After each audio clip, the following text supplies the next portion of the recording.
Gentrification Achrafieh mainly is based on the construction of upscale high-rises. In the last decade, more than 300 low-income families from the area of Achrafieh had to move from this area due to this process. The trend to construct more and more upscale residential building is in a way initiated by the state and helped by the state. Most of the political elite invest also in real estate. Those same politicians also, they draft new laws that regulate the urban space. The master plan of Beyrouth is still the same since 1954. It's devoid of any restrictions or any plans. There's no limit for the building's height. It's only about the total exploitation ratio. And there's also a clause in the master plan of Beyrouth that if parcels that adjusted to 2 roads, then this exploitation ratio can be increased by 20%. There's a company who bought all those buildings. They were still inhabited last year. Around 10 families had to move. In the area of Achrafieh, popular class is hidden, but it exists. So we can't see it. We have to sneak around and search for it. So this building and this one.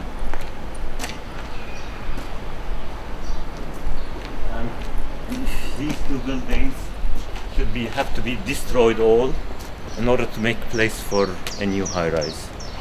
In this case, we have let's say the main street and this smaller street. This smaller street will give them an additional 20% constructible areas, even if it's not usable or.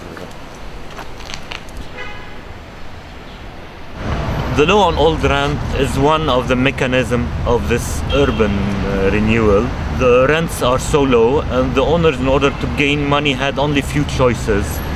The most choice adopted is to destroy the building and sell the land, or go into a partnership with a company to construct a new high-rise.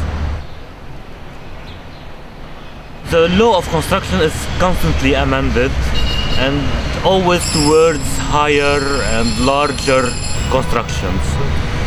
There is too many exemptions on the total exploitation ratio.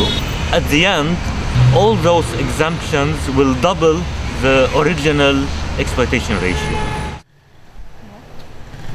We have a clear example of balconies according to the old law and balconies according to the new law. So balconies, they're now rooms. So we have a 20% addition to the constructible area. Here you can see a clear example on how the new law of construction produced larger and higher constructions. The new high-rise is Sky Beyrouth, and on the left, on the right, there are 2 old high-rise constructed according to the old law. So the new law added more height, and the result is very clear. This photo. The role of the state in this process is not obvious immediately, but we can see how by legalizing larger and higher constructions coupled with speculation to generate more profit, it has negative consequences on the less wealthier population. They are forced to move from this area, and this is gentrification.